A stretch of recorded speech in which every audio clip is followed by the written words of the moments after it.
merci beaucoup. Donc moi, je m'appelle Camille Brugier, je suis chercheuse Chine à l'Institut de recherche stratégique de l'École militaire.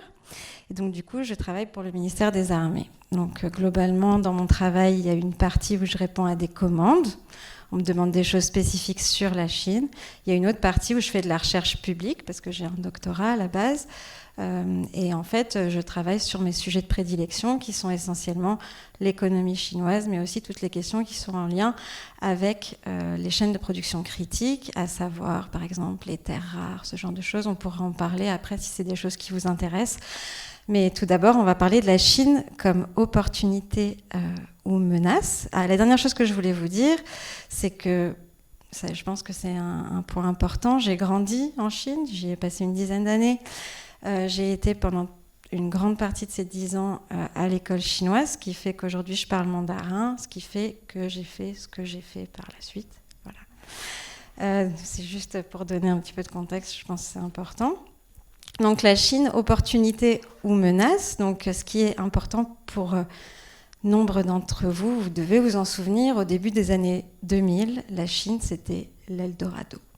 Voilà. C'est-à-dire que toutes les entreprises françaises, européennes, souhaitaient s'implanter, aller en Chine. On se souvient tout particulièrement de la course, par exemple, entre Airbus et Boeing, qui estimaient que s'ils ne prenaient pas cette opportunité d'intégrer le marché chinois, seraient perdus à tout jamais. Voilà. Aujourd'hui, ils sont tous les deux en Chine et ils estiment que d'ici une vingtaine d'années, ils n'existeront plus au profit d'entreprises chinoises. Voilà. Mais à l'époque, en 2000, dans les années 2000, on estimait vraiment que la Chine, c'était l'endroit où aller quand on était une entreprise florissante. Pourquoi ?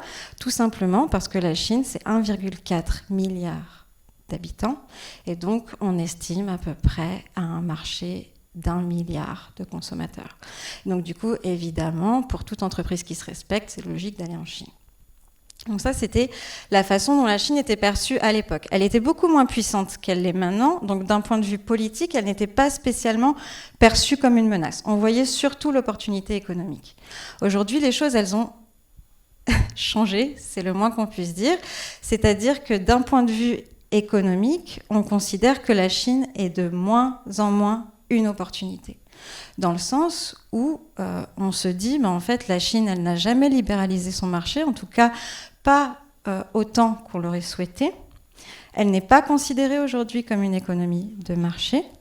Et en plus de ça, il y a de forts risques politiques, en fait, à aller en Chine en tant qu'entreprise. Donc on va y revenir. Donc, en fait, cette présentation, aujourd'hui, elle va durer à peu près 1 heure. Je vais d'abord vous présenter les risques, enfin en tout cas actuels, des entreprises européennes en Chine. Ensuite, on passera du niveau micro au niveau macro, c'est-à-dire qu'on réfléchira à notre commerce avec la Chine, quels sont les risques ou les opportunités de notre commerce. Ensuite, je vous parlerai du comportement de la Chine au niveau géopolitique, c'est-à-dire comment est-ce que la Chine elle se comporte sur la scène internationale. Est-ce que son comportement a vraiment des risques ou si, globalement, par exemple, coopérer avec la Chine, c'est vraiment une opportunité. Et enfin, je vais vous parler de ce qu'on appelle de l'effet Chine, c'est-à-dire l'effet que la Chine produit sur notre scène internationale, sur nos organisations internationales, qui sont en fait décorrélées de son comportement, c'est-à-dire que quoi qu'elle fasse, ces effets existent. Voilà. Et je conclurai là-dessus, et ensuite on pourra évidemment discuter d'autres sujets. Mais évidemment, pour commencer, on va parler d'économie. Voilà. Et d'ailleurs, je suis ravie que vous soyez tous là pour parler d'économie un lundi soir, c'est absolument parfait. Donc du coup, ce qu'il faut savoir, c'est qu'une des raisons de l'Eldorado chinois autour des années 2000, c'est qu'il y avait un énorme espoir. Voilà, c'était vraiment l'espoir. Dans le sens où les entreprises françaises et européennes qui partaient en Chine se disaient, voilà, moi en fait, je vais prendre une grosse part du gâteau de ces consommateurs chinois. Ça, c'est la première chose. La deuxième chose, c'est qu'à l'époque, la Chine est devenue membre de ce qu'on appelle l'OMC, l'Organisation mondiale du commerce. L'OMS, c'est pour la santé. Voilà, OMC, c'est pour le commerce. Donc la Chine est devenue membre de l'OMC après 25 années d'âpres négociations avec essentiellement l'Union européenne et les États-Unis qui n'étaient pas d'accord, évidemment, parce que se disait si la Chine rentre dans l'OMC, elle va devenir le plus gros acteur commercial international, ce qui n'a pas manqué d'arriver. Et du coup, on se disait, ben voilà, la Chine, en fait, elle est obligée de libéraliser son économie. Et donc, du coup, même si aujourd'hui, les conditions des entreprises européennes ou françaises en Chine n'est pas idéales, à terme, elles seront très très bonnes et nous, on sera présents en fait pour bénéficier du marché chinois. Voilà, c'était ça l'idée, en fait. Ce qui s'est passé, c'est que cette libéralisation, elle a globalement jamais eu lieu. Alors, il y a des éléments qui ont été libéralisés dans le marché chinois. On ne peut pas parler non plus d'une économie qui est complètement fermée, ce n'est pas du tout le cas. C'est une économie, par exemple, qui fonctionne sur les exports en grande partie. Donc, du coup, elle a un lien très important avec l'international. Mais par contre, en interne, elle n'a pas fait les réformes qu'il aurait fallu faire pour devenir une économie de marché. Voilà. Donc, à cette époque-là, en fait, les entreprises, elles étaient très fortement portées par cet espoir. Aujourd'hui, en Chine, quand on est une entreprise européenne et française, il y a énormément de difficultés. Alors, il y a des difficultés qui sont liées au marché chinois qui privilégie ses propres entreprises, je vais y revenir. Il y a des difficultés qui limitent ou qui empêchent les gens d'avoir envie d'aller en Chine, ça c'est plus récent. Et il y a des difficultés structurelles qui viennent s'ajouter, qui sont actuelles, qui sont liées essentiellement aux tensions qui existent avec Taïwan.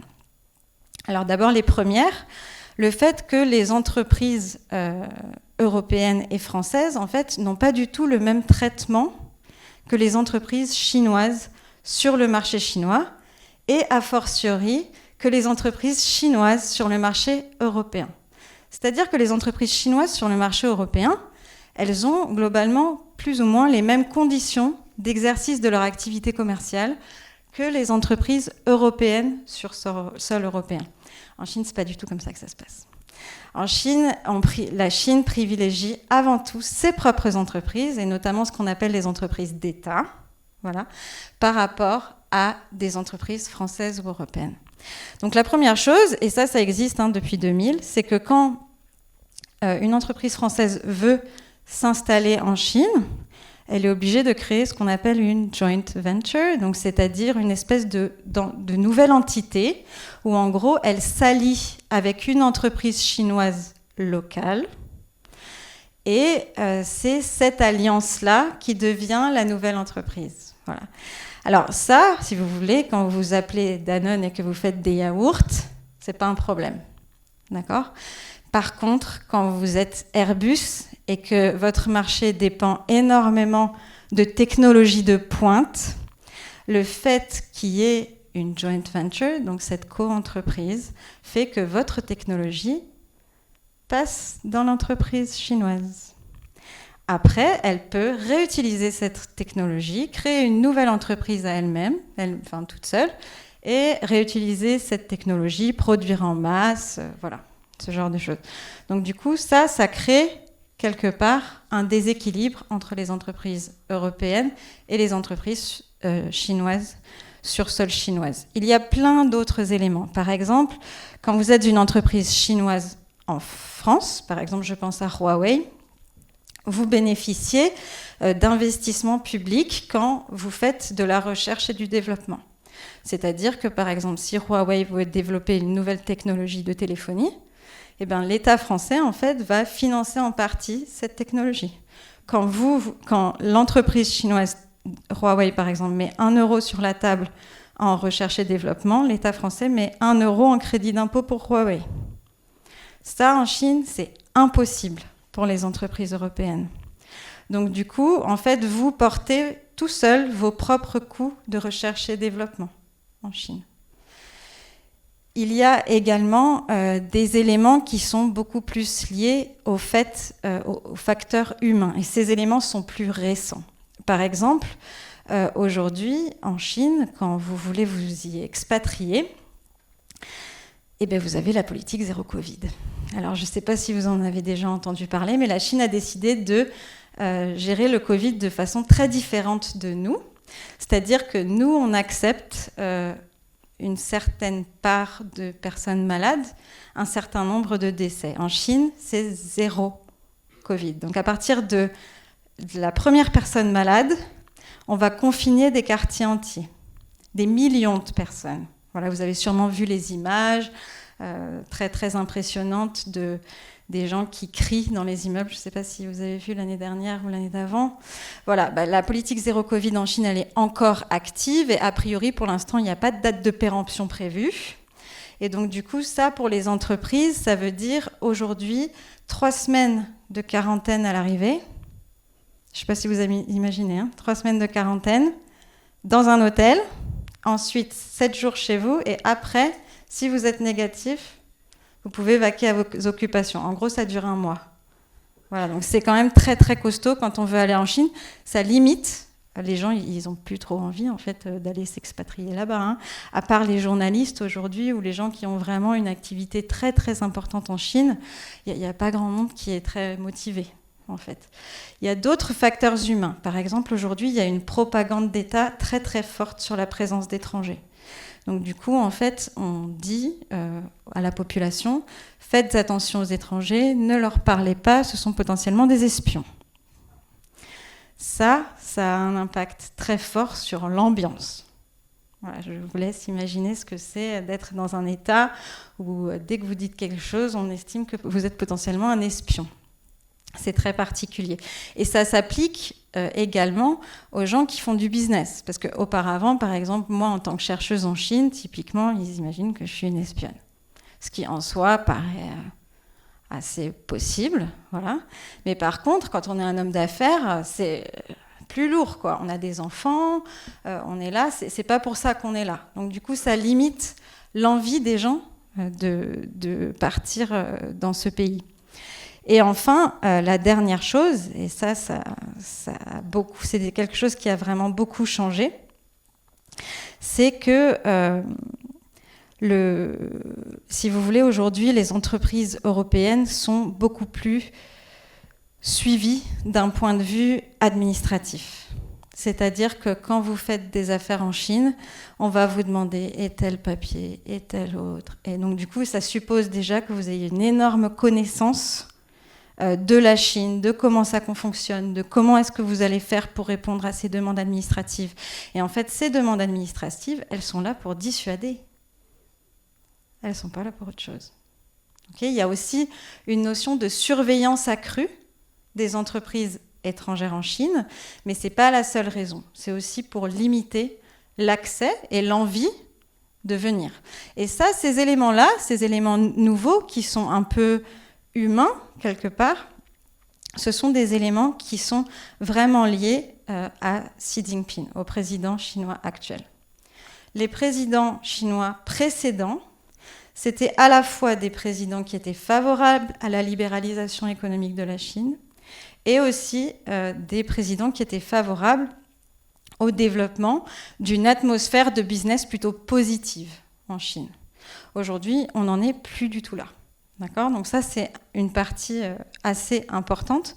La dernière, ce sont les facteurs structurels et les risques politiques. Donc vous avez vu là, pendant l'été, lors de la visite de Nancy Pelosi, il y a eu un petit moment de crispation autour de Taïwan.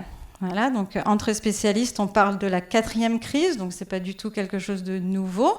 Par contre, effectivement, le degré de menace militaire, pour le coup, était inédit. Voilà. Donc ça, c'est la chose qui change par rapport aux crises précédentes. Et en fait, un des risques économiques de la crise à Taïwan, c'est le blocage du détroit de Taïwan. Donc le détroit de Taïwan, c'est la petite zone d'eau qui existe entre l'île de Taïwan et la Chine. Et en fait, ce qu'il faut savoir, c'est que dans ce petit détroit, il y a 1/3 du commerce mondial qui transite. Donc du coup, c'est assez costaud, voilà. Et donc du coup, les entreprises européennes et françaises, quand elles ont une partie de leur chaîne de production en Chine, qu'en ce moment elles galèrent à intégrer le marché de la Chine à cause de toutes les difficultés dont je vous ai parlé, elles se disent « Oh là là, mais alors si il n'y a pas d'intérêt à être là, si l'environnement n'est pas terrible et qu'en plus il y a un risque de blocage de mes produits, je ne vais peut-être pas rester là. » Voilà. Donc on en est là. Donc c'est vraiment, aujourd'hui, on est dans une phase où les entreprises européennes et françaises réfléchissent vraiment de façon très intense à rester en Chine. Donc on n'est pas dans la période où ils partent. On est dans la période où ils réfléchissent. Mais c'est quelque chose de vraiment très très fort en ce moment. Et il y a, à mon sens, je pense qu'on va voir des parts un peu considérables. D'autant plus qu'a priori, le risque taïwanais ne va pas s'apaiser. D'accord ? On estime qu'en fait, on est arrivé à une zone grise, ce qu'on appelle en langage militaire la zone grise, c'est-à-dire qu'on va rester à ce niveau-là de menaces. D'accord ? Donc il va y avoir tout le temps des avions de chasse chinois dans la zone aérienne taïwanaise. Enfin, ça va être quelque chose d'assez habituel. Et donc du coup, ce degré de risque-là, pour les entreprises, c'est peut-être trop important, en fait. D'autant plus qu'ils ne voient pas d'aspect positif à rester, puisqu'ils ont des difficultés à rentrer sur le marché chinois, parce que l'environnement de business est assez mauvais. Enfin, du coup, il risque d'y avoir un départ. Par exemple, par rapport à il y a 20 ans, les startups ne veulent pas aller en Chine. D'accord ? Il y a vraiment, par exemple, vous lancez un business en France, il est plutôt florissant. C'est très rare que les personnes se disent « Ah, ben moi, je vais aller me positionner sur le marché chinois ». Parce qu'en fait, ils ont très très peur du risque en termes de propriété intellectuelle. D'accord ? Donc ça, c'est quelque chose qui a beaucoup changé par rapport à avant. La deuxième chose, c'est les entreprises qui ne bénéficient pas trop du marché chinois, mais par contre, qui ont leur chaîne de production en Chine. Donc une chaîne de production, par exemple, la réflexion autour par exemple, de ce verre, voilà, de quelle tête il va avoir, voilà, ça va être fait en France. Par contre, la production, elle va être faite en Chine et après, ça va être envoyé en France pour être vendu. Donc la chaîne de production, là, elle est partiellement en Chine. Et en fait, la Chine, avec le temps, le coût de la main-d'œuvre a augmenté. Donc aujourd'hui, la Chine, par rapport à d'autres pays de la région, comme le Laos, le Cambodge ou même, par exemple, le Vietnam, elle est beaucoup moins attractive pour ces entreprises.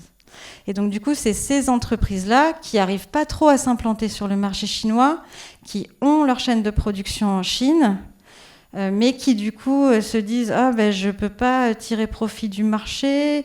En plus, il y a le risque Taïwan. » C'est ces entreprises-là, sur ce créneau-là, qui risquent de partir. Parce qu'évidemment, il y a un troisième type d'entreprise, j'en ai parlé tout à l'heure, c'est les entreprises qui ont réussi à percer sur le marché chinois. D'accord ? Donc on pense à des entreprises comme Danone, Nestlé, il y a aussi Lafarge, il y en a toute une ribambelle qui, elles, ont réussi à s'imposer comme des acteurs importants sur le marché et donc qui, elles, en fait, ne vont pas chercher à sortir du marché chinois, en tout cas pour le moment, puisque en général, le marché chinois représente une part très importante de leur chiffre d'affaires. Donc ça, c'est les trois types de situations d'entreprise. Ce qu'on peut conclure en fait sur ce niveau micro, c'est que globalement, on est plutôt sur, on ne peut pas parler de menace, mais on est plutôt sur un système qui ne correspond pas trop à une opportunité. En tout cas aujourd'hui. Voilà. Donc au niveau macro, c'est-à-dire au niveau du commerce entre la France, mais surtout l'Union européenne et la Chine, on est sur une réflexion qui est quelque peu différente. Alors ce qui est important de rappeler, parce que souvent les gens ne le savent pas, mais la Chine, c'est aujourd'hui notre premier partenaire commercial, devant les États-Unis. C'est-à-dire qu'on échange des biens, plus de biens avec la Chine qu'avec les Américains. Ce qu'il faut savoir aussi, c'est que cette relation entre l'Union européenne et la Chine, c'est la relation commerciale la plus importante au monde, devant la relation commerciale entre les États-Unis et la Chine. D'accord ? C'est-à-dire que l'Union européenne et la Chine échangent plus de biens que les États-Unis et la Chine. Ce qu'il faut savoir aussi de cette relation, c'est que c'est une relation relativement diversifiée. Donc vous l'avez vu par exemple avec la Russie, on n'a pas du tout une relation diversifiée commercialement. D'accord ? Notre relation commerciale avec la Russie, elle était essentiellement basée sur les hydrocarbures, ce qui fait qu'on est dans la situation actuelle. Voilà. Mais avec la Chine, c'est beaucoup plus diversifié. C'est-à-dire qu'on lui vend à la fois des produits agricoles, mais aussi de la haute technologie. Elle nous vend des produits manufacturiers, mais également des choses, par exemple, elle nous vend du bœuf séché, ce genre de choses. Voilà. Donc il y a un peu de tout. Et en fait, cette relation commerciale, en termes purement pécuniaires, elle est déficitaire pour nous. C'est-à-dire qu'on vend moins à la Chine qu'elle ne nous vend de produits. D'accord ? Alors souvent, ça, c'est présenté en politique comme quelque chose de négatif. C'est-à-dire qu'on dit « Oh là là, mais du coup, on vend beaucoup moins à la Chine qu'elle ne nous vend de produits. » Mais en fait, politiquement, si on réfléchit aux choses différemment, en fait, la Chine, elle est beaucoup plus dépendante de nous. Je vous explique. Nous, à la Chine, on lui vend des produits agricoles, parce qu'évidemment, le vin français, le produit de luxe, vous avez entendu parler de ça, mais on lui vend surtout, ce qui l'intéresse le plus, c'est notre technologie, la haute technologie. Elle nous vend des produits manufacturiers. Nous, les produits manufacturiers, on peut aller les chercher ailleurs, si jamais la Chine venait à plus vouloir nous vendre de choses. Elle, la haute technologie, elle ne l'obtient pas trop sur d'autres marchés. Le seul autre marché, c'est le marché américain. C'est un marché qui est équivalent au marché, disons, européen, c'est le marché américain. Et en fait, aujourd'hui, vous le voyez, les États-Unis mettent des sanctions sur énormément de produits pour éviter que la haute technologie américaine, elle aille en Chine. D'accord ? Donc du coup, les Américains, ils lui font ce qu'on nous, on appelle une guerre commerciale. Hein. C'est-à-dire que sur le papier, ça a l'air OK parce que c'est économique, mais concrètement, pour la Chine, c'est extrêmement dévastateur ce qui se passe, ce que les États-Unis lui font vivre. Et nous, en fait, on est dans une situation qui est assez similaire aux États-Unis. On vend énormément de haute technologie à la Chine. Donc du coup, demain, s'il y avait un conflit ou si la Chine faisait des choses qui ne nous plaisaient pas, on a aussi énormément de points de pression possibles sur elle, de par cette relation déficitaire. Donc du coup, une relation déficitaire commercialement, ça peut être négatif de façon en termes pécuniaires, en termes de sous, mais par contre, ça peut donner des possibilités politiques pour l'État qui est déficitaire. D'accord ? Donc du coup, globalement, en fait, moi je dirais que le déficit commercial, pour nous, d'un point de vue défensif, c'est plutôt une opportunité. Même si globalement, effectivement, le fait d'avoir un déficit commercial, c'est quand même pas extraordinaire au premier abord. On va parler plus de géopolitique, de diplomatie et de ce que la Chine fait en fait sur la scène internationale. Donc la Chine, elle est membre de tout un tas d'organisations internationales. La plupart, en fait, globalement, elle est relativement bien intégrée et ça fait plus de 20 ans que ça dure. Voilà. Donc globalement, elle est un membre comme un autre, elle a été socialisée dans ces organisations, c'est-à-dire qu'elle sait comment se comporter, elle sait qui envoyer, il n'y a pas trop de blip à ce niveau-là. Et elle sait aussi les effets de son comportement. Ça, c'est important à garder en tête. Donc est-ce que la Chine est une menace pour les organisations internationales qui elles-mêmes constituent le système international ? Le système international, aujourd'hui, il est libéral. D'accord ? Il est libéral économiquement, mais il est également libéral politiquement. Par exemple, à l'ONU, il y a une section qui parle spécifiquement des droits de l'homme. Les droits de l'homme, c'est vraiment une notion libérale. D'accord ? Et la Chine, comme vous le savez tous, n'est pas une démocratie. D'accord, c'est un régime autoritaire. Après, entre sinologues, on n'est pas d'accord. Est-ce qu'elle est totalitaire ou pas? Voilà. Mais globalement, c'est un régime autoritaire ou, si on veut parler rapidement, une dictature par rapport aux démocraties qui, elles, sont globalement favorisées dans le système international. Donc la Chine, par exemple, on va parler de l'ONU. Dans l'ONU, elle fait partie des membres permanents du Conseil de sécurité, ce qui lui donne un droit de veto sur les affaires sécuritaires les plus importantes. D'accord ? Donc, au sein de l'ONU, vous avez l'Assemblée générale, mais vous avez également le Conseil de sécurité qui décide, par exemple, de mettre en place un couloir humanitaire ou alors de sanctionner tel État. Voilà. Aujourd'hui, une des difficultés du Conseil de sécurité, c'était le cas pendant la guerre froide, c'est que la Russie en fait partie et qu'elle est un membre qui a un droit de veto, et donc du coup, que tout ce qui la concerne, elle met son veto. Voilà. La Chine, au sein du Conseil de sécurité, contrairement à la Russie, elle est assez peu obstructive. C'est-à-dire que globalement, elle a très peu mis son veto. Depuis 1997, la Chine a mis son veto à 13 reprises, uniquement. Donc c'est très peu. Hein. Ça en fait en fait le membre qui met le moins souvent son veto. Pour vous donner une idée, je crois que depuis 1997, les États-Unis sont à plus de 90 fois et la Russie à plus de 100 fois. Donc du coup, on est vraiment sur une Chine qui agit très peu, en tout cas qui obstrue très peu ce que, par exemple, typiquement récemment, sur un vote par rapport à des sanctions sur la Russie, la Chine s'est abstenue. Elle n'a pas mis son veto. La Russie, vous imaginez, a mis son veto. Voilà. Et donc, du coup, sur quoi est-ce que la Chine a mis son veto ? La Chine a mis son veto sur des actions qui souhaitent venir en aide à des États qui soutiennent Taïwan. D'accord ? Donc, par exemple, la Macédoine, je préfère vérifier, je vais vous dire des bêtises, mais voilà, la Macédoine et le Guatemala, donc c'est les deux exemples iconiques, on va dire, qui avaient vraiment des difficultés économiques. Et les États du Conseil de sécurité voulaient faire un couloir humanitaire et la Chine mit son veto. Tout simplement parce que ces États-là reconnaissent Taïwan.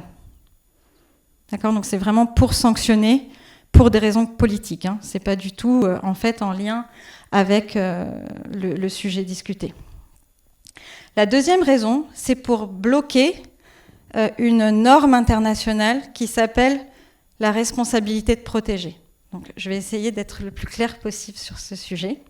Donc, la responsabilité de protéger, c'est une norme qui a été réfléchie suite aux différents génocides qu'on a vus. D'accord ? Donc, c'est une norme qui dit, donc, elle a 3 piliers.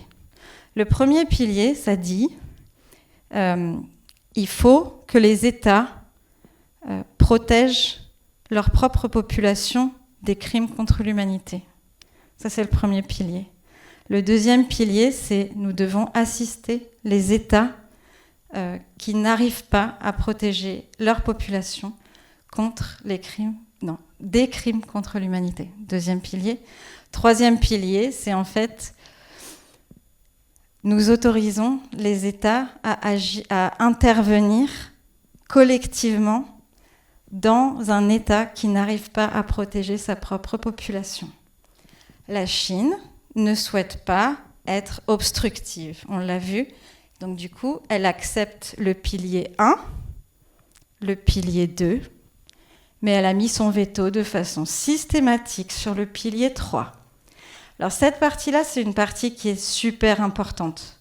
Parce que en fait, le pilier 3 suppose que potentiellement, on peut avoir des États qui collectivement cherchent à opérer un changement de régime dans un autre État. Donc si par exemple, en plus dernièrement, il y a eu un rapport de l'ONU qui disait que la Chine faisait un génocide sur sa propre population, sur la minorité ouïghour.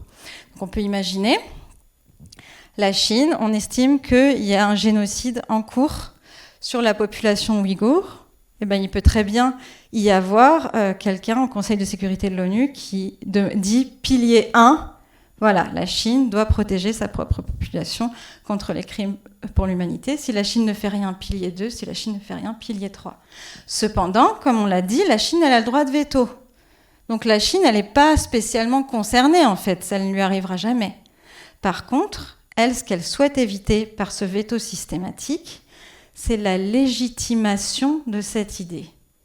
C'est-à-dire l'idée que ça devient OK d'aller dans un pays voisin, changer son régime, si il commet des crimes contre l'humanité. Elle ne souhaite pas que cette idée-là puisse devenir légitime et à terme, éventuellement, devenir une norme internationale. Parce que, évidemment, ça ne va pas trop dans son intérêt. Voilà. Et donc, du coup, ça, c'est quelque chose de très fort. La Chine, au sein de l'ONU, elle n'est pas obstructive, mais par contre, elle cherche à contenir les normes qui pourraient lui nuire à terme, y compris à très long terme. C'est-à-dire qu'elle cherche à limiter, si vous voulez, la libéralisation des normes politiques. C'est-à-dire le fait que progressivement, en fait, on accepte des choses de plus en plus importantes en termes d'intervention dans d'autres États. Donc ça, c'est une action de la Chine qui, quelque part, ne va pas dans le sens du système international qui est de nature libérale. Ça, c'est une chose. Par contre, la Chine, en fait, à l'ONU, bien sûr, elle fait ça. D'ailleurs, elle est plutôt mal vue de faire ça. Et donc, du coup, elle essaye de rééquilibrer en cherchant à faire des actions qui sont favorables à sa réputation. Donc, elle fait 2 types de choses. C'est que, par exemple, elle contribue financièrement de façon très intense au fonctionnement quotidien de l'ONU, par exemple. Mais aussi, elle est une des premières contributrices aux opérations de maintien de la paix. Aujourd'hui, la Chine, il me semble, derrière le Japon, est la 2e contributrice au monde dans les opérations de maintien de la paix. D'accord ? Donc, dans son action dans l'ONU, c'est à la fois une action qui cherche à favoriser son propre intérêt, évidemment, mais d'un autre côté, elle essaye de garder une réputation correcte. Cette partie-là est également très importante. La Chine, c'est pas la Russie. La Russie, elle a déjà... Elle est partie, elle a fermé la porte. Elle a dit, moi, votre système, je trouve qu'il ne marche pas, j'en veux pas, ça ne va pas dans mon sens, j'en veux pas. La Chine, c'est plus compliqué. Elle se rend compte, en regardant la Russie, que quand on a une extrêmement mauvaise réputation, quand on est un État paria, on ne fait pas ce qu'on veut. Pour pouvoir maximiser notre capacité d'agir, il faut qu'il y ait au moins un minimum de gens qui nous considèrent comme pas trop méchants. Voilà, pour les États, c'est un peu pareil. Pour éviter de se faire contenir, la Chine, elle estime qu'elle doit garder une certaine forme de bonne réputation. Et donc, du coup, elle ne va pas dans une opposition frontale au système, comme peut le faire la Russie. Donc, à l'ONU, on peut considérer que la Chine, quelque part, elle sert ses propres intérêts, ça c'est évident, en essayant de limiter les normes libérales, mais qu'elle cherche quand même à contribuer de façon active. Elle est non obstructive au Conseil de sécurité et elle contribue financièrement et en termes d'hommes de façon considérable. Donc globalement, on ne peut pas dire qu'au sein de l'ONU, l'activité de la Chine soit particulièrement néfaste. C'est un comportement de grand État. Mais en soi, ça ne varie en rien de ce que peut faire par exemple les États-Unis. Donc du coup, globalement, sur cette question-là, on ne peut pas dire que la Chine soit particulièrement menaçante. Je vais vous parler, enfin, c'est le dernier point que je voudrais faire, de ce qu'on appelle l'effet Chine. Et pour vous parler de l'effet Chine, je vais vous parler de la Chine au sein de l'Organisation mondiale du commerce. Donc la Chine, comme je l'ai dit tout à l'heure, elle est devenue membre en 2001. Et en fait, globalement, elle est devenue très rapidement le premier bénéficiaire net de cette organisation. C'est-à-dire que dans toute l'histoire de l'organisation, pour ceux qui se souviennent, avant l'OMC, c'était le GATT. Donc, depuis toute l'histoire de cette organisation, c'est la Chine qui en a le plus bénéficié, en fait. Et donc, du coup, c'est cette adhésion à cette organisation qui lui a permis d'avoir le développement économique qu'elle a eu, clairement. Sans ça, ça n'aurait pas du tout été la même chose. Et aujourd'hui, en fait, les États-Unis, petit à petit, sont en train de détruire l'Organisation mondiale du commerce, non pas parce que la Chine s'y comporte de façon atroce, mais parce que la Chine en bénéficie trop à leurs yeux. Voilà, donc là, on arrive à un point où en fait on a les États-Unis qui sont quand même l'acteur principal et le souteneur principal d'un système dont le cœur, c'est l'Organisation mondiale du commerce, et les Américains sont en train vraiment de détruire cette organisation pour la rendre inopérante. Je vais vous donner un exemple. Au sein de l'Organisation mondiale du commerce, donc du coup, les États y négocient entre eux des règles de droit international commercial. Donc du coup, c'est très important, ça régit la plupart du quotidien de coopération entre États. Et après, quand il y en a un qui n'est pas content avec ce que fait le voisin, il peut porter plainte à une cour. L'organisme de règlement des différends, ça s'appelle. Donc du coup, quand par exemple l'Union européenne estime que la Chine ne suit pas les règles qu'elle devrait suivre, elle porte plainte contre la Chine à cet organisme de règlement des différends. Et ensuite, cette cour, elle émet un jugement. Ce jugement peut être porté en cour d'appel. Et bien, les États-Unis, ils ont décidé de ne plus nommer le juge en cour d'appel. Donc aujourd'hui, il n'y a plus de juge à la cour d'appel. Et ça bloque tout. Je vous explique. Vous portez plainte contre la Chine, ok ? La Cour, elle fait un jugement donc en faveur de l'Union européenne. La Chine n'est pas contente. Donc du coup, elle décide de dire non, moi je fais appel. Et là, vide juridique. Donc du coup, il n'y a plus d'arrêt. Il n'y a plus de dernier arrêt. Et donc du coup, le droit, quelque part, commercial, il devient beaucoup moins contraignant. Puisque, d'une part, on ne peut pas perdre à cette cour d'appel. Et donc, du coup, on ne peut pas avoir, par exemple, souvent, c'est quand même mal vu de faire ça. Quand un État comme la Chine, de façon répétée, perd des appels à l'organisme de règlement des différends, au bout d'un moment, elle cherche à faire en sorte que son comportement soit à peu près en ligne. Là, du coup, il n'y a plus ces incitations. Ce qui fait qu'aujourd'hui, les États-Unis servent leurs propres intérêts. Donc du coup, par exemple, vous voyez les sanctions internationales que les États-Unis font sur la Chine, ça, c'est pas réglementaire. Ça, le droit international le proscrit. Après, eux, ils disent que c'est pour des raisons de sécurité. Les raisons de sécurité, c'est une exception notable au droit commercial. D'accord ? Mais globalement, par exemple, quand les États-Unis ont fait leurs premières sanctions contre la Chine a porté plainte contre les États-Unis à l'organisme de règlement des différends de l'OMC en disant que les États-Unis utilisaient l'argument sécuritaire de façon beaucoup trop large. Et bizarrement, plus de cour d'appel. Voilà. Donc du coup, en fait, je vous donne cet exemple pour vous montrer que des fois, la destruction, ou en tout cas les impacts que la Chine a sur le système ne sont pas liés à son comportement, mais sont plutôt liés, aujourd'hui, je dirais, à une forme de confrontation de plus en plus importante entre les deux acteurs, qui sont la Chine et les États-Unis. Dernièrement, là, en octobre, les États-Unis ont dit qu'ils allaient concurrencer la Chine non seulement sur le terrain technologique, mais aussi commercial.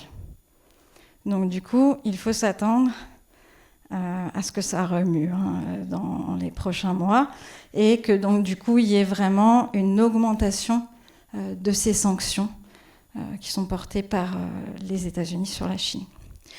Donc pour conclure, est-ce que la Chine est une opportunité ou une menace? Je dirais, comme tout le monde, en fait, que c'est un peu la zone grise, c'est un petit peu les deux. Que d'un point de vue économique, ce qui est sûr, c'est qu'au niveau micro, c'est plus très intéressant aujourd'hui d'aller en Chine. Et donc du coup, globalement, en fait, l'Eldorado chinois, c'est vraiment quelque chose qui est derrière nous. Pour autant, ça ne fait pas forcément, cet élément seul ne fait pas forcément de la Chine une menace. D'un point de vue économique, on perd dans notre relation avec la Chine si on réfléchit d'un point de vue purement pécunier. Mais en fait, cette relation déficitaire, elle nous donne des avantages importants d'un point de vue politique, des leviers d'action possibles contre la Chine si celle-ci venait à faire des choses qui ne nous plaisent vraiment pas.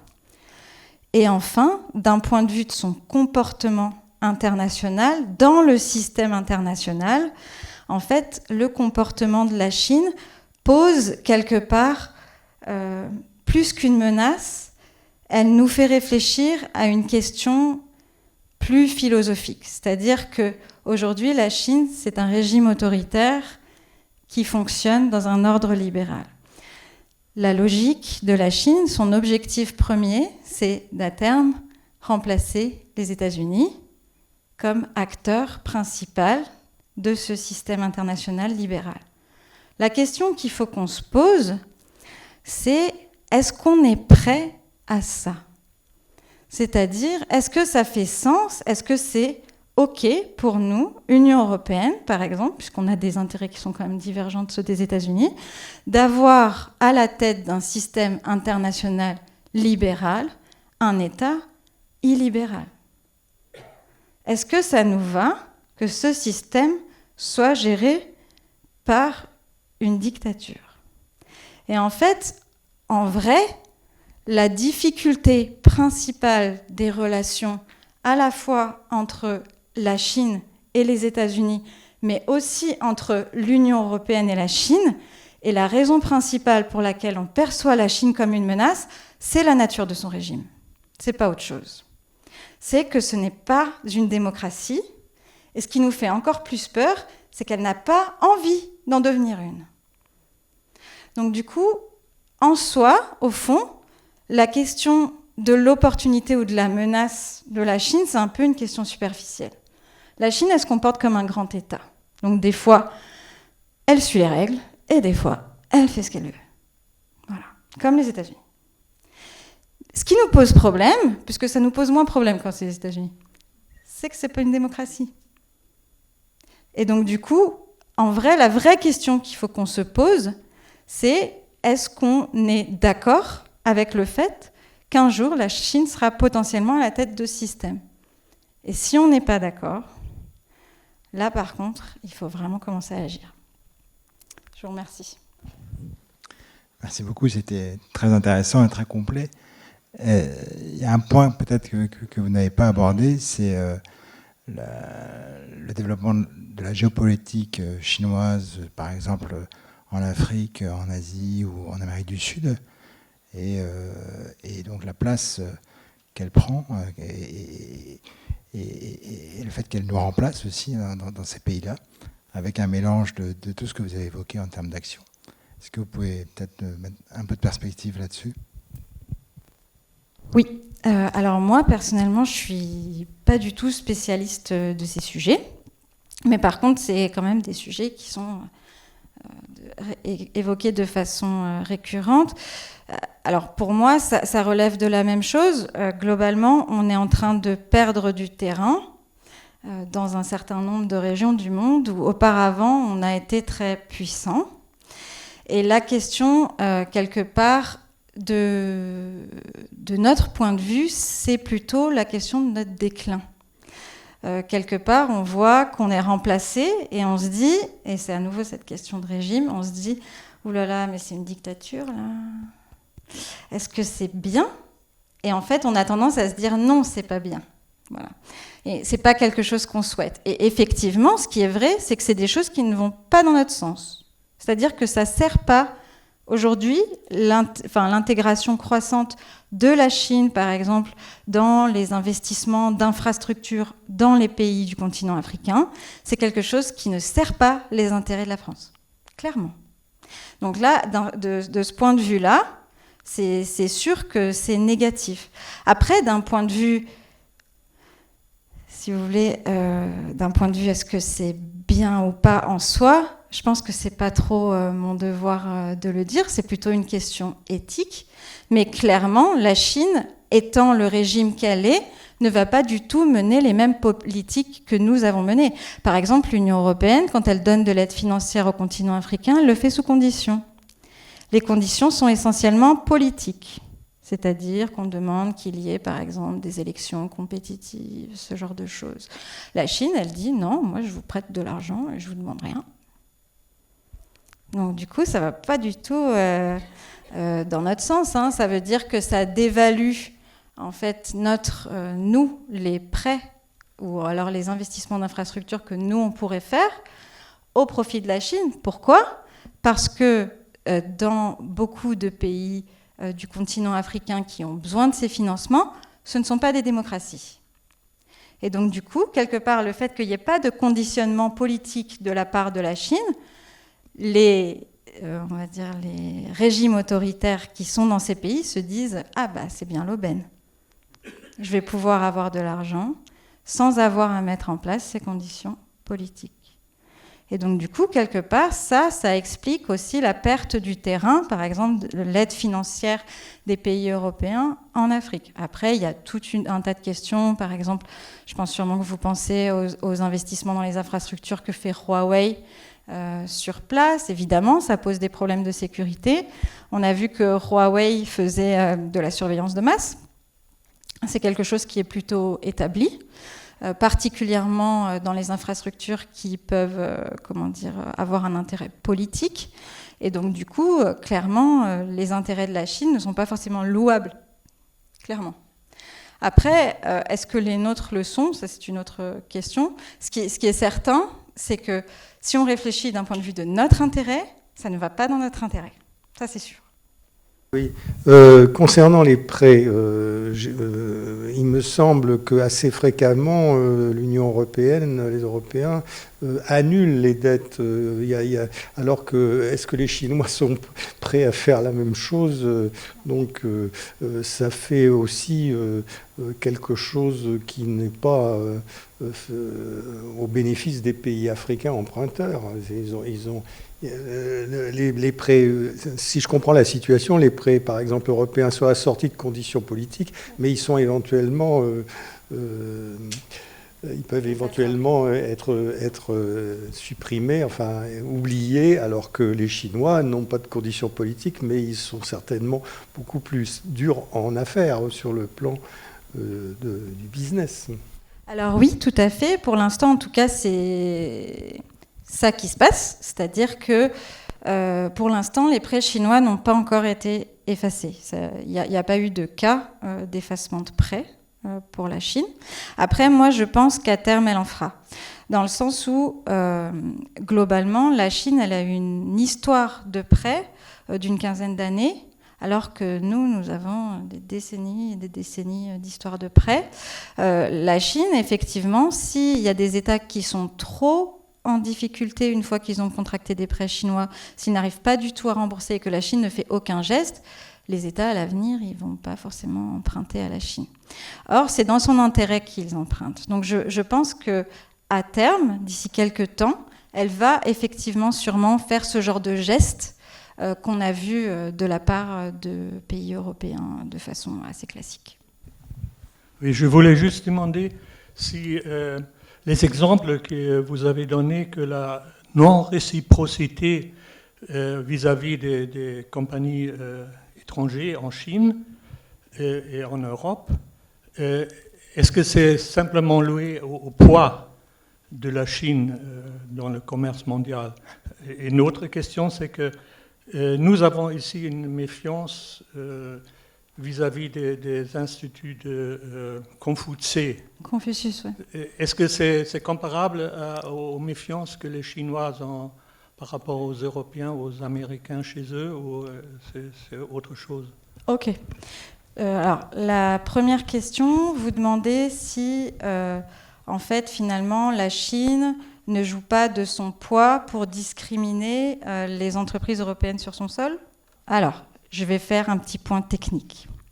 Donc, la Chine, elle est rentrée dans l'Organisation mondiale du commerce sous le statut de pays en développement. En 2016, il devait y avoir une rediscussion de ce statut de pays en développement de la Chine.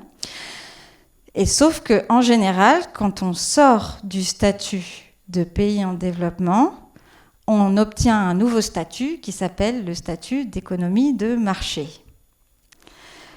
Donc la renégociation devait commencer le 12 décembre 2016.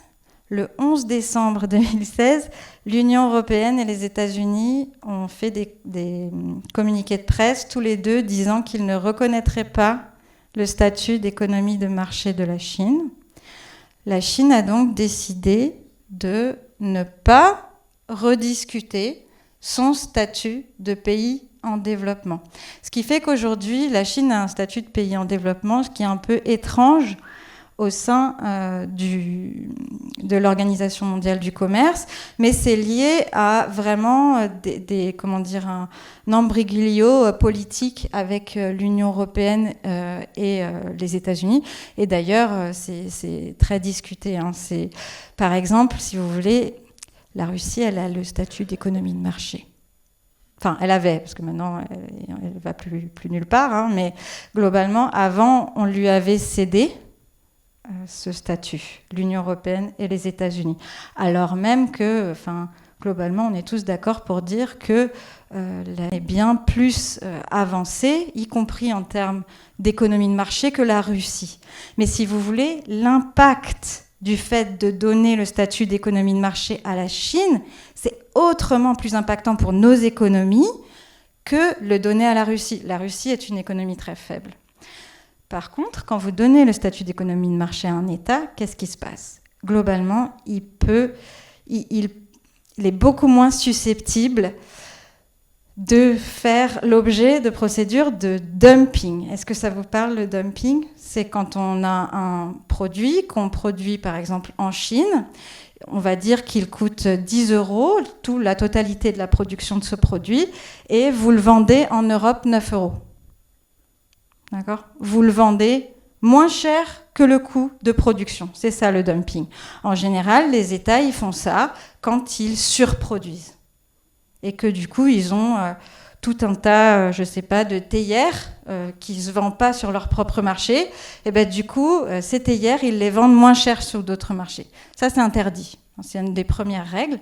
Mais quand vous êtes considéré comme une économie de marché, on considère que les prix sont fixés par le marché chez vous. Et donc, du coup, on considère que vos prix sont les vrais prix. Et donc, du coup, vous ne pouvez pas faire l'objet de procédures de dumping de façon intense sur d'autres marchés, parce qu'on dit, non, ils sont en économie de marché, donc du coup, voilà. Et donc, du coup, en fait, c'est un statut qui est quelque part un peu privilégié. Aujourd'hui, 90% des procédures de dumping dans l'Union européenne concernent la Chine.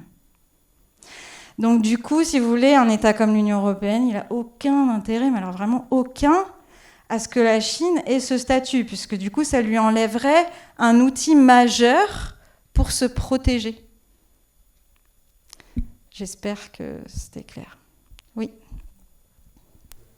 Alors, attendez, je crois qu'il y avait une deuxième question pour vous. Ah oui, les instituts Confucius. Alors, il faut savoir que les instituts Confucius sont copiés-collés sur le modèle des alliances françaises. Voilà. Donc, du coup, le questionnement autour des instituts Confucius, on peut se le poser à nous-mêmes. Clairement, est-ce que les alliances françaises ne sont pas quelque part un peu des objets qui favorisent l'influence française ailleurs ? Par contre, ce qui est sûr, c'est que les instituts Confucius sont très très proches du Parti communiste chinois. Ils appartiennent à une instance qui s'appelle la Ranban, qui est très très proche du ministère de l'Éducation. Et l'objectif des instituts Confucius, c'est de s'accaparer en fait les cours de chinois en Europe occidentale essentiellement, et donc du coup d'être les seuls à produire de la connaissance sur la Chine.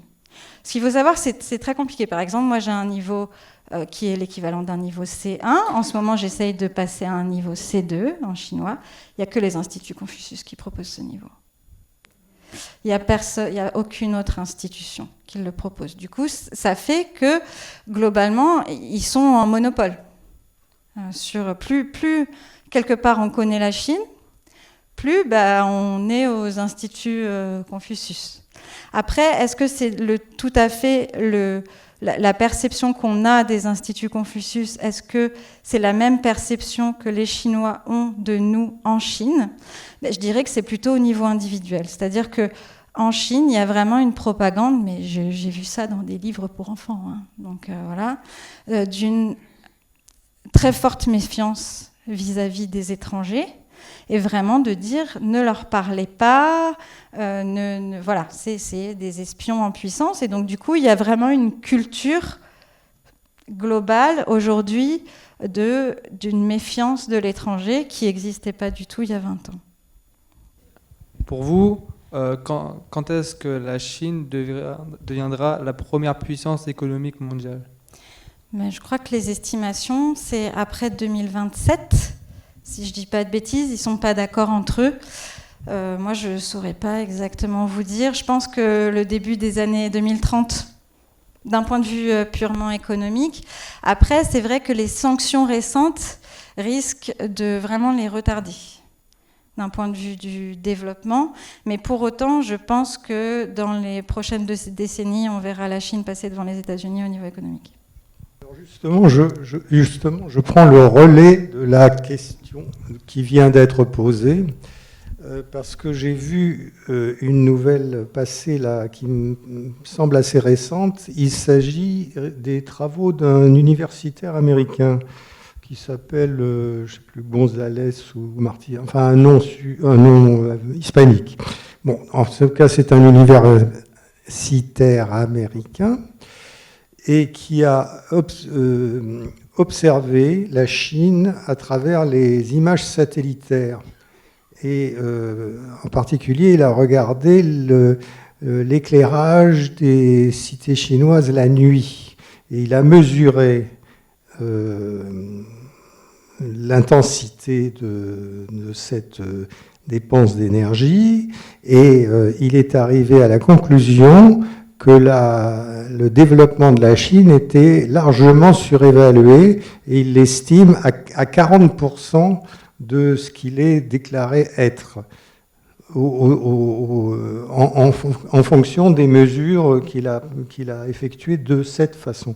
Donc il a une approche bien délimitée, mais il arrive à cette conclusion. Qu'est-ce que vous en pensez ? Alors, il ajoute que ça lui paraît normal parce que les États totalitaires ou autoritaires, peu importe, ont la main sur les statistiques de développement et peuvent les courber, les faire varier à leur guise pour des raisons politiques. Alors évidemment, dans ce cas-là, on les fait plus évidemment varier vers le haut que vers le bas. Donc voilà, ça c'est l'interprétation politique qu'il fait. Sinon, il a fait ses mesures et il aboutit à cette conclusion qui est quand même extrême, parce que 60% de baisse, ça n'est quand même pas rien. Alors qu'est-ce que vous pensez de cette idée ? J'avoue que le calcul du développement économique chinois en fonction de l'éclairage la nuit, c'est une grande première. Après, pourquoi pas, j'ai du mal à voir le lien de causalité. Combien il dépense, il compare aux villes occidentales. Okay. C'est une comparaison comme ça, arithmétique en quelque sorte. Il regarde combien on dépense pour éclairer. J'ai pas les chiffres, je parle, mais combien on dépense pour éclairer Paris, combien on dépense pour éclairer New York, et combien on dépense pour éclairer Pékin. Ok. Alors, ça me paraît un peu extrême. En fait, globalement, par exemple, pour vous donner une idée, le taux de croissance de la Chine, il a été évalué pour le trimestre 3 de cette année à 3,3%. Donc là, c'est le chiffre qui est tombé, je pense que c'était la semaine dernière. Les Chinois l'avaient préévalué à 3,5 et les organismes européens et américains l'avaient évalué, alors les évaluations elles variaient, entre 2,7 et 4,5. Donc vous voyez, en fonction des indicateurs qu'on prend, c'est très, enfin, si vous voulez, il y a une variation qui est logique. Après, je pense que par rapport aux années antérieures, on surévalue beaucoup moins le taux de croissance de la Chine qu'on a pu le faire par le passé, parce qu'on a tout un tas déjà, la Chine coopère plus qu'avant d'un point de vue statistique. Alors c'est sûr qu'il y a beaucoup de questions, vu que c'est le Bureau national de la statistique, donc c'est des statistiques qui sont produites par le gouvernement central de la Chine. On peut toujours se poser la question, en fait, de la véracité de ces chiffres. Mais globalement, on estime que la Chine a peu d'intérêt à ce que les autres pensent à faire surestimer son taux de croissance. Elle a un intérêt à ne pas à ce que son taux de croissance soit présenté en interne comme très haut, si vous voulez. Les Chinois, ils ont envie de savoir qu'ils sont à 7, 8, 9%. Ça, oui. Là, il y a une propagande là-dessus. Mais pour l'extérieur, pour une question de marché financier, tout ça, elle n'a pas forcément intérêt à ce qu'on pense qu'elle est à 12% de croissance. Voilà. Donc je dirais que par rapport au début, particulièrement aux années 80, 90, 2000, il y a moins de risques de surévaluation du taux de croissance de la Chine. Après, honnêtement, je ne suis pas économiste. C'est peut-être un indicateur parmi d'autres. Je ne sais pas si je vais pouvoir formuler ma question très clairement, mais au début de la discussion, vous avez comparé l'économie illibérale chinoise à une économie libérale. Au regard de ces entreprises chinoises qui fonctionnent comme relais d'État, on pourrait faire la même critique des entreprises françaises en Afrique, et qu'il y a peut-être une tendance d'étatisation de l'économie marchande. Est-ce que, de vos perspectives en travaillant pour la défense, vous voyez ça comme une tendance? Est-ce que c'est nouvelle? Est-ce que c'est dangereux? Comment vous voyez ça? L'étatisation, enfin les entreprises d'État. Hein. Les entreprises en devenant quelque part capturées par les États à des fins politiques. De manière générale. Oui, Michelin en Vietnam, il y a 50 ans, c'était ça. Ok. Voilà. Donc l'étatisation des grandes entreprises. Alors, il y a une question de business pour les entreprises d'État et il y a aussi une question d'influence au-delà de ça et notamment de renseignement pour la défense. Voilà, vous avez vu le cas avec Lafarge en Syrie. Voilà. Il y a ce genre de choses pour les entreprises d'État chinoises, c'est clair. Il y a une loi en Chine qui s'appelle la loi de cybersécurité, qui date de 2017, qui a été amendée en 2018. Cette loi dit que toute institution qui est liée de près ou de loin avec la Chine, y compris une entreprise privée chinoise, peut être amenée à aider la Chine sur des questions de renseignement, d'un point de vue obligatoire. Donc ça, si vous voulez, à l'époque, ça a fait grand bruit. Aujourd'hui, on n'en parle plus trop, mais globalement, en fait, c'est le principal stress, en vrai, avec l'entreprise Huawei. Parce que l'entreprise Huawei, elle est à la fois une entreprise de téléphonie habituelle, mais c'est également une entreprise qui fait des infrastructures téléphoniques, c'est-à-dire qu'elle construit le réseau. Et elle avait proposé en France de construire le réseau 5G, même chose pour beaucoup de pays européens. Et en fait, elle en a été empêchée à cause de cette loi. Parce qu'en Europe, on avait peur que Huawei soit sollicité par la Chine d'un point de vue obligatoire pour fournir un certain nombre de renseignements sur les États concernés. Alors ça, il y a deux poids, deux mesures à nouveau, c'est pour ça que je vous parlais de cette question de démocratie ou de régime autoritaire.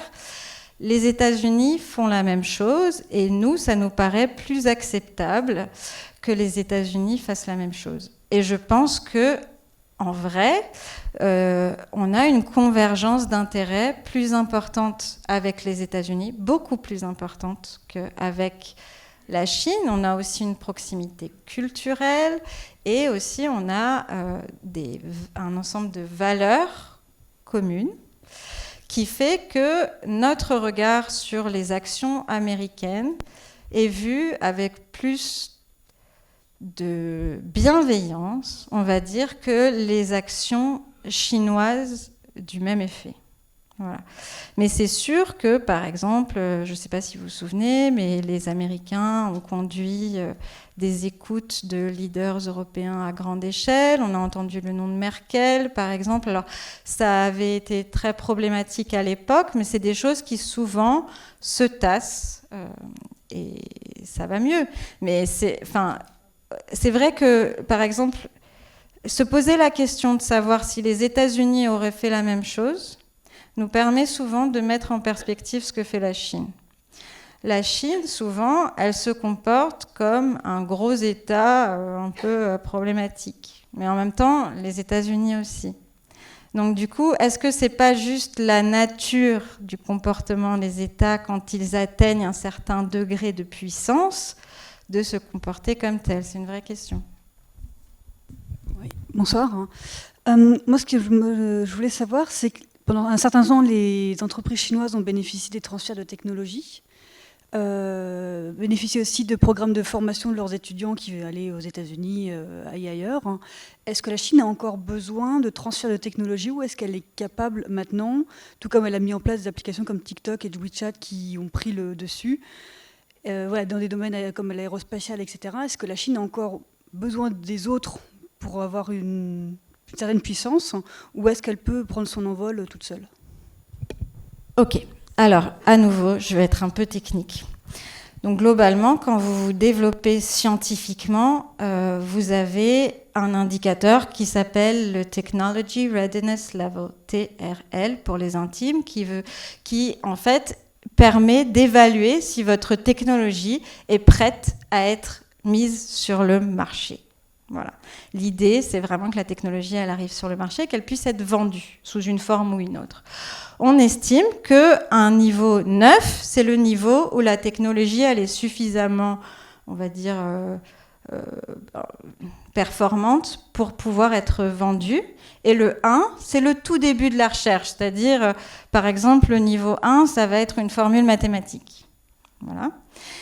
Et on estime que la Chine, elle est très forte sur les hauts niveaux de TRL, 7, 8, 9. Donc, c'est-à-dire quand la technologie est déjà presque prête, hop, eux, ils la mettent sur le marché. Typiquement TikTok. Voilà. La Chine, sur prendre une technologie, en faire une application et la vendre, ils sont très bons. Par contre, la formule mathématique du début, pas terrible. Pourquoi ? Parce que la Chine, pendant des années, n'a pas investi dans la recherche fondamentale. Aujourd'hui, la recherche fondamentale en Chine, c'est 10%. Pourquoi est-ce qu'on n'investit pas dans la recherche fondamentale ? La recherche fondamentale, c'est une recherche qui n'est pas rentable. C'est-à-dire que quand vous investissez 100 € de recherche fondamentale, en moyenne, vous avez une rentabilité d'1 €. Ça veut dire quoi ? Ça veut dire que pour une formule mathématique qui va être vendue, vous en avez 100 qui ne marchent pas, 99 qui ne marchent pas, pardon. Et donc, jusqu'ici, la Chine, elle investissait que 10% dans la recherche fondamentale, très peu. Par exemple, la France, elle investit à peu près 55% du budget de la recherche dans la recherche fondamentale. C'est vraiment quelque chose dans les pays occidentaux dans lequel on investit de façon massive. Voilà. Et globalement, aujourd'hui, la Chine, elle se rend compte que ce modèle-là, il n'est pas terrible. Il n'est pas terrible, pourquoi ? Parce qu'en fait, elle n'arrive pas à elle-même prendre un TRL 1 et l'amener au 9. Elle n'y arrive pas. Elle, qu'est-ce qu'elle fait ? Elle prend un TRL 7 et hop, elle l'emmène au 9, elle le vend.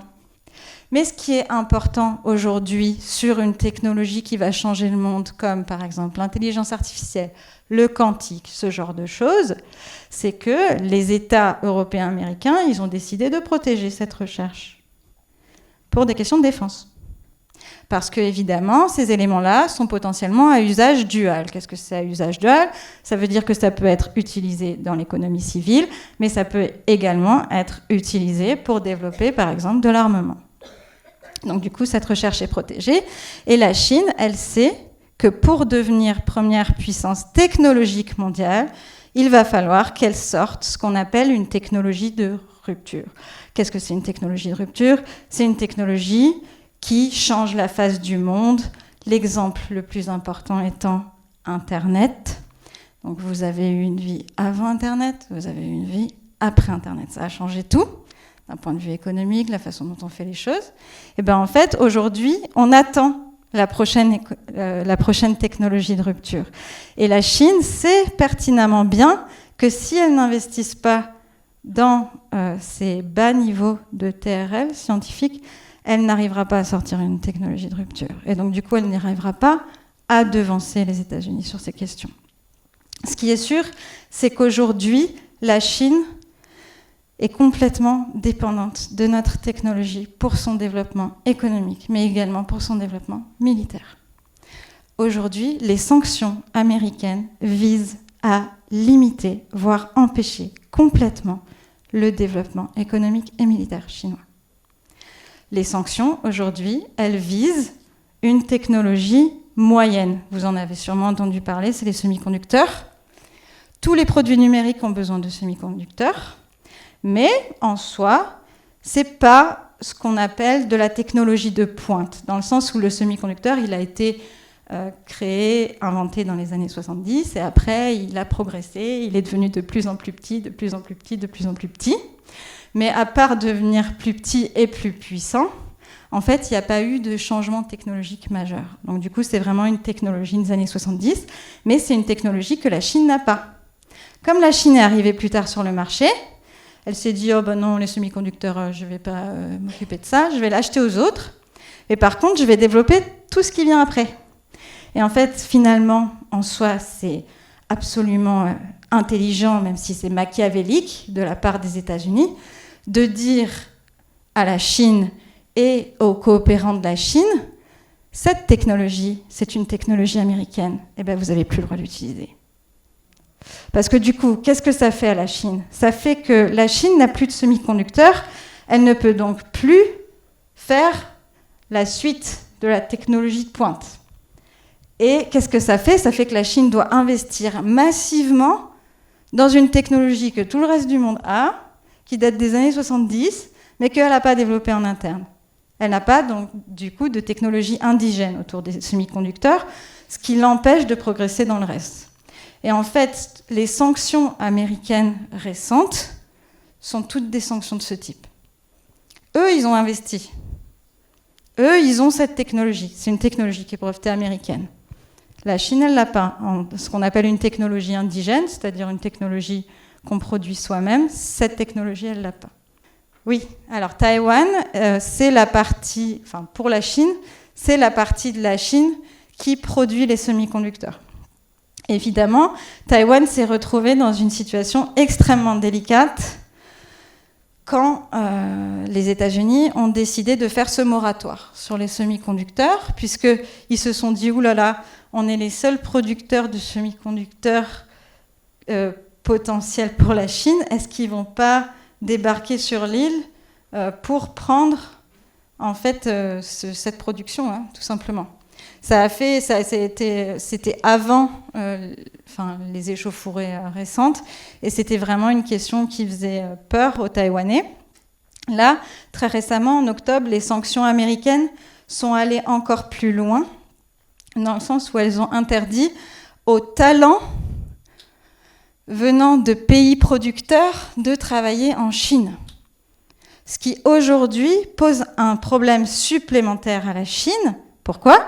Parce que Elle n'avait pas trop de semi-conducteurs, mais elle avait des talents. Elle avait des Taïwanais, par exemple, plein de Taïwanais en Chine qui travaillaient dans l'industrie semi-conducteur, qui avaient un savoir-faire et qui aujourd'hui ne peuvent plus travailler dans ce secteur.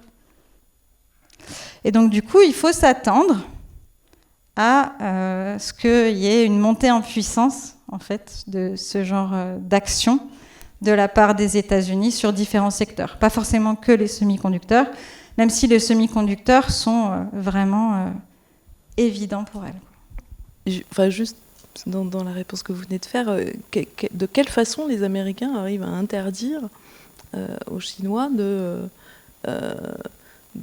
faire travailler intellectuellement des Taïwanais sur les semi-composants? Je ne suis pas sûre d'avoir compris. En fait, elles menacent de sanctions les autres. C'est-à-dire qu'elles disent, vous, Taïwanais, qui avez le savoir-faire de l'utilisation des semi-conducteurs américains, si vous êtes en Chine, que vous travaillez pour des entreprises chinoises et que vous continuez de travailler pour les entreprises chinoises, nous allons sanctionner Taïwan économiquement de façon drastique. D'accord. Alors, ce faisant, ça permet de faire peut-être la transition. Ce faisant, est-ce qu'elle ne pousse pas, enfin, est-ce que les États-Unis ne poussent pas la Chine à mettre la main sur les matériaux cette fois, ce qui est aussi une façon de bloquer la chaîne? Soit c'est la conception, soit c'est la fabrication. Donc, est-ce qu'elle ne pousse pas la Chine à prendre possession d'un maximum de ressources physiques cette fois? Et dans ce sens-là, le prolongement, c'était, dans ce que vous avez expliqué, on a l'impression que le modèle du marché libéral va se poursuivre tel qu'on l'a connu. Or, on sent quand même des tensions au niveau des énergies, au niveau des ressources fossiles, etc. Donc il va y avoir aussi une évolution de ce marché, dont on ne sait sans doute pas de quel côté ça va bouger, mais quelles conséquences ça peut avoir dans ce jeu et dans ces acteurs tels que vous les avez décrits dans ce jeu d'acteurs? Je pense que vous avez répondu à la question. En fait, il va y avoir un accaparement des ressources. C'est très net. Aujourd'hui, la Chine, il me semble, sur la question des terres rares, les terres rares, c'est 98% de la production mondiale est une production chinoise. Voilà. Donc ça veut dire qu'effectivement, il y a un grand nombre de matériaux, il n'y a pas que les terres rares, il y en a d'autres, desquels on dépend énormément de la Chine. Pour l'instant, la Chine n'a pas décidé d'agir dessus. Mais je pense que clairement, c'est une carte qu'elle garde dans sa manche et qui peut nous tomber dessus, enfin en tout cas tomber particulièrement sur les Américains. Une stratégie classique de la Chine, c'est de diviser pour mieux régner. Donc elle pourrait très bien, par exemple, décider qu'elle autorise, qu'elle continue à fournir l'Allemagne, mais qu'elle ne fournit plus la France. Classique. Par exemple, en Chine, s'il y a un problème avec le vin français, la Chine contre-attaque sur l'Allemagne. Commercialement, ça fait 20 ans que ça marche comme ça et 20 ans que ça marche très bien. Parce que la minute où l'Allemagne est sanctionnée, elle va voir la France, elle fait « Mais qu'est-ce que tu fais là ? Il faut faire quelque chose parce que moi, mon marché souffre, toi, tu souffres pas. » Et donc, du coup, c'est comme ça, globalement, qu'elle arrive à avoir ce qu'elle veut. Ce n'est pas toujours le cas, hein. Mais globalement, c'est en fait, elle fait jouer les négociations inter-européennes qui, en général, elles sont quand même très efficaces pour régler ces problèmes. Bonsoir. Qu'est-ce qu'on peut dire d'un point de vue démographique, puisqu'on sait que, a priori, la Chine connaît une situation démographique un peu compliquée. Elle va perdre plusieurs dizaines de millions d'habitants dans les décennies à venir, et avec aussi un déséquilibre homme-femme, je crois. Est-ce que ça peut impacter son développement économique et sa position de futur numéro 1 au niveau mondial? Oui. Globalement, ça fait partie des gros risques pour la Chine. À mon sens, la Chine aujourd'hui a d'énormes risques internes. Je ne pense pas du tout que c'est sûr qu'elle va devenir première puissance mondiale, notamment parce qu'elle fait très peu de réformes en interne. Et que la situation fonctionnait très bien quand elle avait des taux de croissance à 2 chiffres, mais que maintenant qu'elle a un taux de croissance qui ressemble plus à celui qu'on a chez nous, et ben, du coup, ça devient beaucoup plus difficile à maintenir. Aujourd'hui, on sait qu'il y a un vieillissement très important de la population chinoise qui, dans 20 ans, équivaudra au vieillissement de la population japonaise, en sachant que le vieillissement de la population japonaise, c'est le pire du monde entier. Donc du coup, si vous voulez, il va y avoir une pyramide des âges inversée, ce qui est le pire qu'un pays puisse avoir, c'est-à-dire un gros contingent de personnes âgées avec peu d'actifs pour contribuer, en sachant qu'en Chine aujourd'hui, il n'y a pas vraiment de sécurité sociale universelle. Donc ça veut dire que les enfants s'occupent à la fois de leurs enfants, mais aussi de leurs parents, de leurs coûts médicaux, de leur retraite, ce qui fait énorme en fait pour un couple, hein, c'est quelque chose de très conséquent. Et aujourd'hui, il n'y a pas de politique égalitaire en Chine au niveau de l'emploi, c'est-à-dire que les femmes, par exemple, quand elles tombent enceintes, souvent elles sont évincées des entreprises, donc quelque part, il y a des incitations économiques à ne pas avoir d'enfants. Parce que aujourd'hui, la Chine, par rapport à d'autres pays en développement, c'est un pays qui a un taux d'éducation très important. Il y a beaucoup de gens qui vont au moins jusqu'à l'équivalent du certificat d'études. Donc du coup, une bonne proportion va au lycée, en fait. Donc on n'est pas sur une population qui est complètement démunie d'un point de vue de la pensée. On est dans une population qui est tout à fait, qui fait des calculs coûts-bénéfices, qui se dit oui, mais si j'ai un enfant là, du coup je vais perdre mon travail. Enfin, on est vraiment dans... Et donc du coup les femmes se disent en fait je vais pas avoir d'enfant parce que j'aurai pas de carrière. Et comme il n'y a pas de réforme structurelle en Chine, et là, il y a eu le congrès la semaine dernière, qui n'a pas du tout l'air de casser trois pattes un canard, hein, c'est continuons comme on fait depuis toujours. Du coup, pour moi, il y a un vrai risque démographique, il y a aussi un vrai risque de très fort mécontentement de la jeunesse en Chine, hein, qui est visible par des mouvements, je ne sais pas si vous avez entendu parler de ces mouvements, mais il y a les mouvements, ce qu'ils appellent d'involution, ou les mouvements sociaux qui s'appellent Rester couché. Je ne sais pas si vous avez entendu parler de ça, Restons couchés. C'est les jeunes qui disent mais en fait, c'est tellement horrible ce monde que je préfère rien faire. Voilà, en gros, c'est ça. Et c'est quelque chose de très fort en Chine. Et évidemment, ça ne va pas du tout dans... Vous avez l'image de la Chine laborieuse, travailleuse. Voilà, ça ne va pas du tout avec ça. Et vraiment, il y a une très forte répression de ces mouvances sociales chez les jeunes. Mais pour autant, il n'y a pas de réforme. Donc, ils répriment sans réformer. Donc, à un moment donné, si vous voulez, il y a une cocotte minute, il y a un risque, il y a un fort risque, comme il n'y a pas eu depuis longtemps en Chine, pas de révolution, je n'irai pas jusque-là, mais de mouvements sociaux intenses. La Chine exploite un peu ce côté de pays en voie de développement, c'était peut-être une stratégie. Elle l'exploite. Oui, voilà. Ah, tout à fait, oui. Tout le monde s'émerveillait de l'atelier du monde, tout est bon marché, donc tout à fait. Continuer à consommer ou pas? Tout dépend. Si vous me demandez, si vous me demandez en tant que citoyenne, je vais vous répondre non. Si vous me demandez en tant que personne qui travaille sur l'économie chinoise, je vais vous dire bien évidemment. Mais globalement, je suis, en tant que citoyenne, tout à fait consciente des limites du système. Vraiment. Ce que vous disiez tout à l'heure également, je fais comme si le monde libéral était sans fin et que ça allait continuer comme ça, mais effectivement, il y a d'énormes risques qu'il ne continue pas comme ça. Et d'ailleurs, on peut se poser la question de savoir si c'est souhaitable, d'un point de vue économique. Et à propos de nouvel acteur, quid de l'Inde, le grand voisin?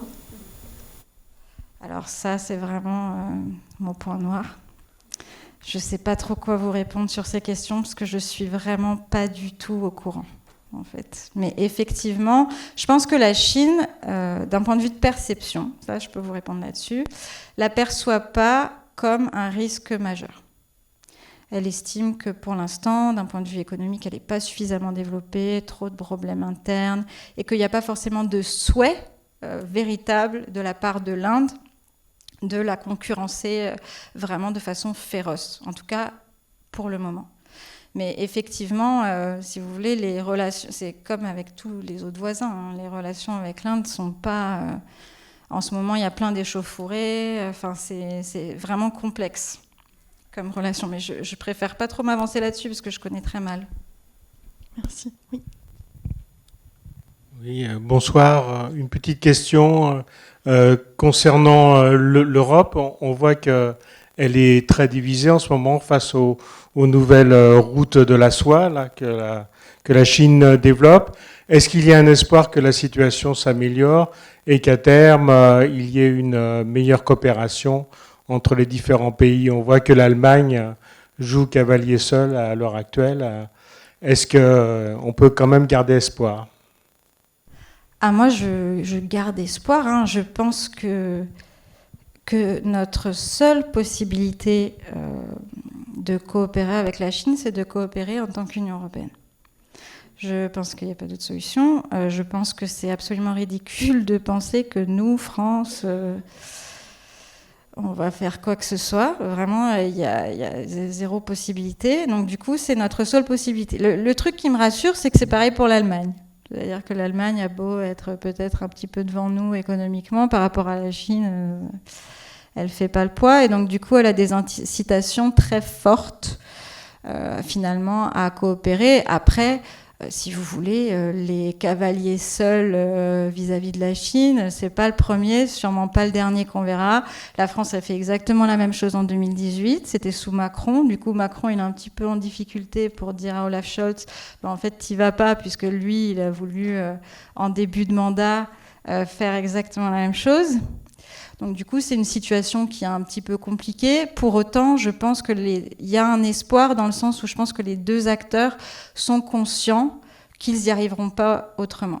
Par exemple, pour vous donner une idée de notre puissance, parce qu'il ne faut pas oublier que commercialement parlant, on est la première puissance du monde, si on réfléchit en termes d'Union européenne, c'est un pays, une voix à l'Organisation mondiale du commerce. Ce qui fait que la Chine, c'est une voix, les États-Unis, c'est une voix, l'Union européenne, c'est 27 voix. Donc l'Union européenne, en fait, c'est l'acteur principal, le plus influent, le plus important et le plus puissant de l'Organisation mondiale du commerce. Pourquoi ? Parce qu'elle a un seul mandat. C'est-à-dire que la France, elle ne peut pas dire « Ah ben non, ça ne me va pas, parce que les agriculteurs, non. » Elle ne peut pas. Elle n'a pas de veto, il y a des négociations entre États membres pour savoir quelle va être la position de l'Union européenne à l'OMC, c'est clair. Mais par contre, c'est une représentation commune.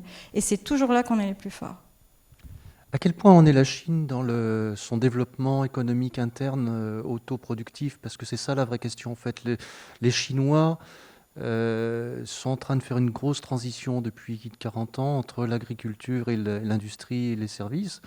Et si ça se passe mal, le gouvernement en place va avoir d'énormes difficultés, parce que depuis 3000 ans, tous les gouvernements chinois, les empereurs ont été renversés par le peuple lorsqu'il y avait des périodes de famine, et ça risque de se reproduire.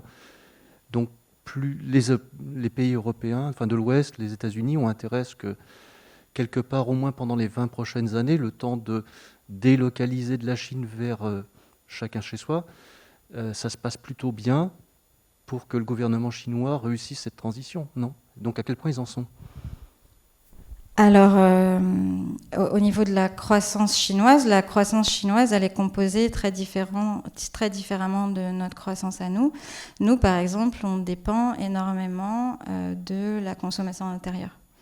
Donc, par exemple, il me semble qu'en France, le chiffre, c'est 53% de notre croissance dépend en fait des consommateurs sur le sol français. En Chine, la part au début du mandat de Xi Jinping, donc en 2013, elle est passée de 34 à 38%. Mais depuis 2017, on stagne à 38%. Alors que la Chine, ça fait déjà 20 ans qu'elle dit qu'elle veut en fait consommer en interne, c'est-à-dire développer son propre marché de consommation et que les Chinois consomment chinois. En fait, c'est un objectif vraiment de longue date, qui date bien avant de Xi Jinping. Mais la Chine, elle a énormément de mal, en fait, à faire augmenter cette part de la consommation interne. Pourquoi ? On en a parlé, parce que la plupart des gens font de l'épargne de précaution.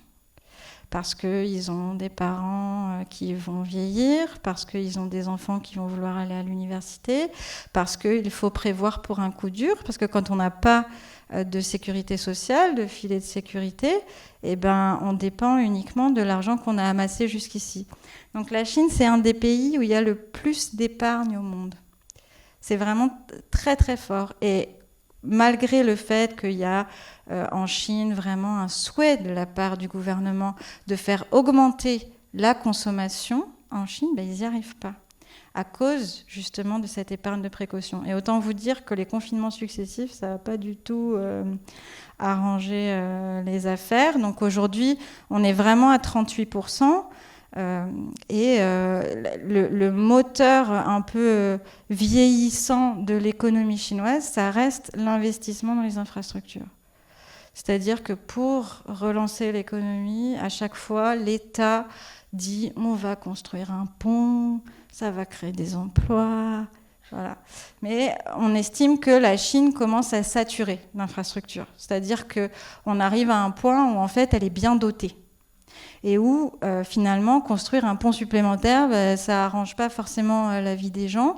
Et récemment, j'ai analysé la presse chinoise et c'est le seul levier de croissance qu'ils mettent en avant, ce qui n'est pas de bon augure en fait pour la suite. Ça veut dire que pour l'instant, en tout cas, ils n'envisagent pas les réformes économiques vraiment qui seraient nécessaires, si on réfléchit dans un paradigme libéral, à son développement économique. Je voudrais faire juste un tout petit témoignage.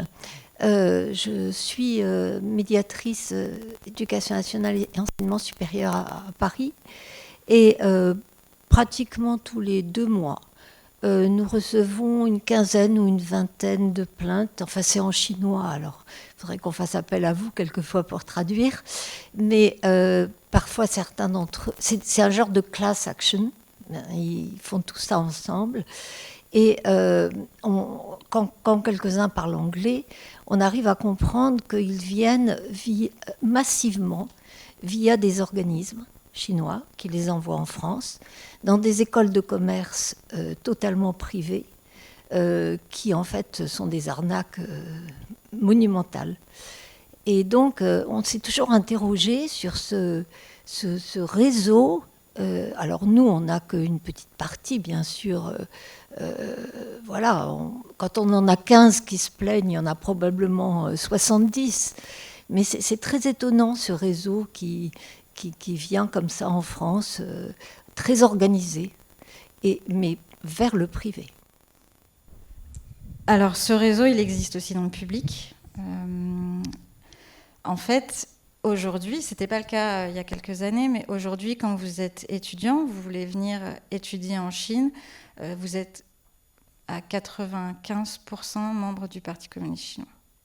C'est-à-dire que pour éviter la fuite des cerveaux, pour éviter que les gens ne reviennent pas après, ils préfèrent envoyer des gens qui, depuis des années, ont fait preuve de leur loyauté.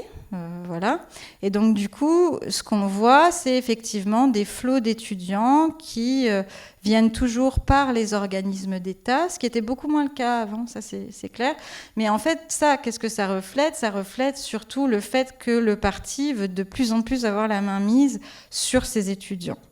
Le fait qu'il y ait des arnaques qui soient montées en France, ça c'est monté en France dans le privé, mais ça pourrait être en Allemagne, partout dans le monde. Ça doit d'ailleurs exister partout dans le monde.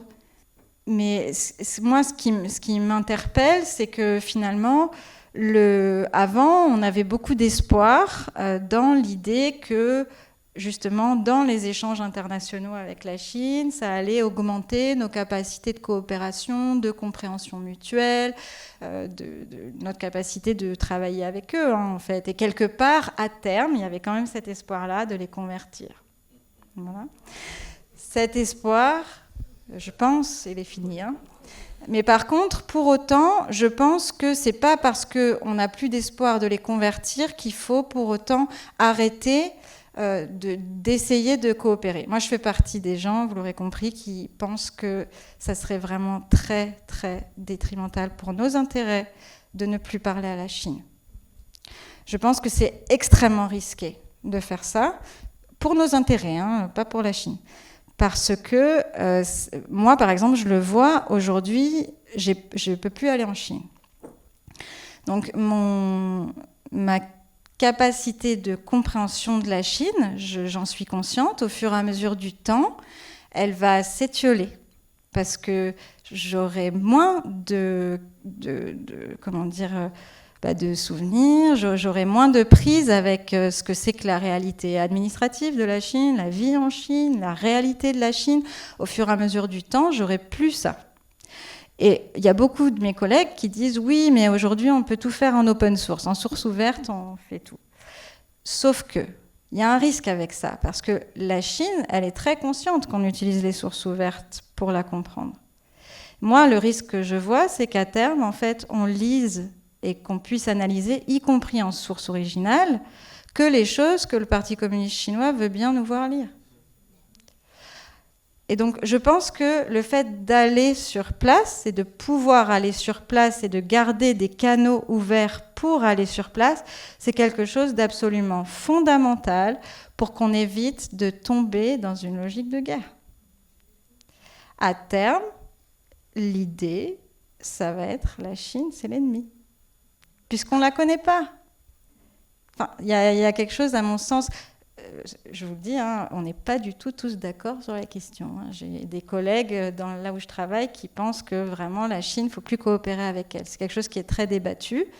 Mais moi, je défends vraiment l'idée que si on ne la connaît plus, on sera très très mal pour évaluer de façon juste le degré de menace qu'elle représente pour nous, en fait, dans tous les domaines. Qu'est-ce que vous pensez de cette Chine qui est un peu occidentalisée, Hong Kong? Est-ce qu'elle sera tout à fait digérée et comme le reste de Chine? Parce qu'il y a quand même un brain drain, beaucoup de Chinois de Hong Kong qui s'en vont dans les pays plutôt occidentaux ou libéraux. Je pense que ça va continuer. Hong Kong est de retour à la Chine depuis 1997 et la loi de sécurité de 2019 fait que finalement la Chine est en train de Hong Kong est en train de rentrer dans le système chinois beaucoup plus rapidement que ce qui était prévu, et ça, c'est pas acceptable pour un grand nombre de Hongkongais. Donc tous les gens qui ont de l'argent, ils vont partir. Tous les gens qui ont des réseaux à l'étranger vont partir, c'est sûr. Comment est-ce qu'on peut comprendre ou interpréter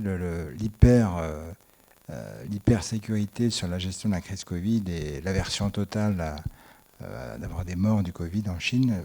Pourquoi je pose la question? Parce que dans d'autres domaines, on ne peut pas considérer que la Chine est totalement soigneuse de ses habitants. Je prends par exemple l'industrie minière est très meurtrière en Chine. Donc ça dit quoi sur ce qui se passe en Chine ou sur le gouvernement? Il y a une explication sécuritaire, mais est-ce que c'est la seule? Je pense pas. Je pense que, je fais partie des chercheurs qui pensent que le Covid, ça a été aussi une opportunité pour la Chine de se fermer. Pour Xi Jinping de fermer la Chine à l'extérieur et aussi pour exercer un contrôle plus important sur sa population. Je pense que, par exemple, typiquement, vous savez, en Chine, il faut un QR code de santé. Je pense que c'est quelque chose qui ne va pas disparaître. Je pense que c'est un moyen de contrôle qui est très chouette pour lui. Et donc, du coup, je pense que ce n'est pas quelque chose qui va s'arrêter avec l'épidémie Covid. Je pense qu'il y a vraiment, derrière la façon dont le Covid a été géré en Chine et toujours gérer à l'heure actuelle une idée de surveillance de la population qui explique le degré très important, enfin l'idée de zéro Covid, l'idée extrême un peu qu'on a. Après, je pense qu'aujourd'hui s'ajoutent à ça des raisons sanitaires, dans le sens où la Chine est très faiblement vaccinée. Elle n'est pas vaccinée avec des vaccins d'ARN messager qu'on estime comme étant les plus efficaces sur Omicron, enfin les variants d'Omicron, et la population chinoise est une population âgée. Par ailleurs, contrairement à la France ou d'autres pays européens, la Chine n'a pas de service de santé de proximité efficace. C'est-à-dire que vous pouvez attendre une ambulance 4 ou 5 heures. Donc il y a un vrai risque de taux de mortalité extrêmement important qui n'existe pas chez nous dans les mêmes conditions, à cause des infrastructures de santé, de la façon dont la santé fonctionne chez nous et chez elle.